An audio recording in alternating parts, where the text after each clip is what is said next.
it's Missy from Austin Swim Club. Today we're going to talk about swimming equipment. So the first thing you're going to need is a mesh equipment bag.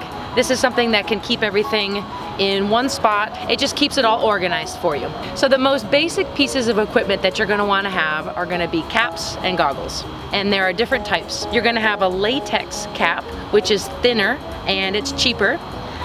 These tend to break fairly easy, but that's why it's nice that they're cheap. You also have the silicone caps. These are going to be ones that you're going to want to purchase for races, big swim meets, also when it's a little bit cooler out. We use that definitely in an outdoor pool. The other piece of equipment that is essential for every swimmer is going to be a good pair of swimming goggles. Be sure that when you purchase them, you try them on to make sure that you're going to get a good seal around your eyes. Everybody's eye socket is going to be a little bit different. Your eyes are going to be more narrow or wider based, so make sure you try them out. The other thing that you're going to want to make sure is that you get a pair of mirrored goggles if you're swimming outdoors, and then a pair of clear or lightly colored goggles if you're going to be swimming indoors or at nighttime.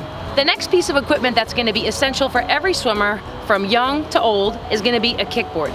They create these kickboards in different sizes. They have junior sizes all the way up to adult sizes. These are going to be used for kicking sets and drilling sets. You don't necessarily have to kick with a kickboard, but this is something to help you stay flat on the surface and be able to breathe while you're focusing on your legs. Another crucial piece of equipment is going to be flippers or fins, and there is a huge wide variety of fins that are available out there. The first one that I'm going to talk about are the long fins. This is going to be good for somebody who is brand new to swimming.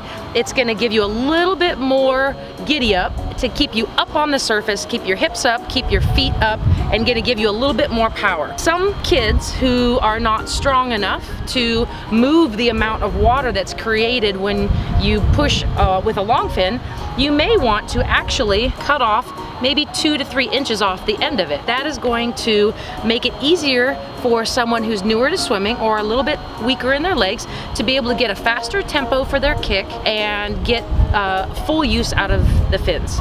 They also make fins that are created as short fins. Now there are fins that are actually even shorter than these three, and they go about to here, and they're called zoomers. These are fins that are going to give you a little bit of propulsion, but are going to require you to kick pretty hard. Fins are going to be good for a number of different reasons. One, it's going to get you up on the surface of the water during drilling sets and for longer freestyle sets for someone who is brand new to swimming, so that their body position is up on the surface of the water and they're learning their new stroke or a new drill correctly. The other thing that's good about using fins is that essentially they are motors strapped to your feet. This is going to help you with race simulation. It's going to get you to be able to go faster speeds a little bit more often so that you can get your body race ready. Now there's a couple other pieces of equipment that are for maybe your intermediate swimmers and also for master swimmers. Paddles. Now again, there are several different types and there are different ways to use your paddles. So talk with a coach and they can direct you on the type of paddle that would be best for you, for the stroke and for your skill. So there are different types of paddles that are out there. The types of paddles that have all the multiple holes in them, you can adjust the straps to get what you want out of using the paddle. You can have just the strap that goes over your finger, or you can also have a strap that goes around your wrist. I always tend to take the wrist strap off in order to feel the finish of your stroke correctly. They also make paddles that don't have any straps. This is nice because then you don't have to deal with the tubing coming off in the middle of the pool and then you have to chase down your paddle. They also make paddles of different sizes. This here is a small paddle that is only half the size of your hand. This is something that you can use for sculling, maybe breaststroke.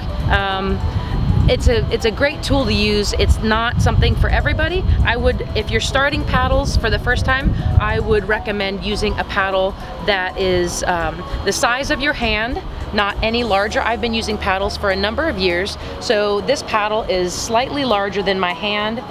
If you are, like I said, if you're brand new to using paddles, you want to get a paddle that is almost the exact same size as your hand so that it doesn't cause you any shoulder problems or any shoulder pain.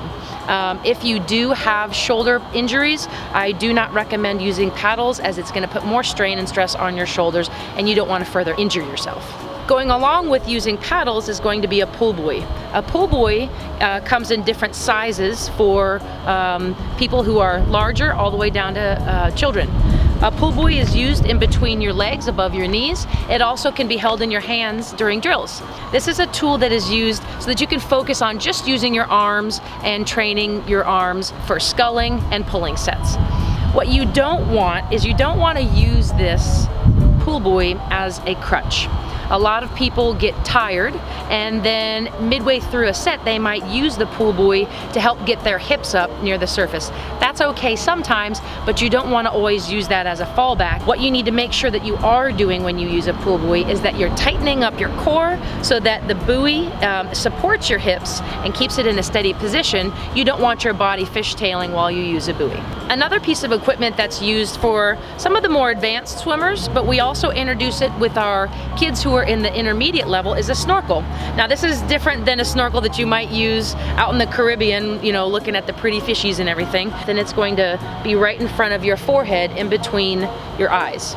And what this is going to allow you to do is this is going to allow you to swim breaststroke and freestyle, maybe do some sculling sets and some drilling sets, kicking as well, without having to move your body out of position. This is a fantastic way for swimmers to be able to look and make sure that their arms are balanced, that their body is balanced, and to be able to develop a strong core and midline. One last piece of equipment that a lot of our kids use is a nose plug.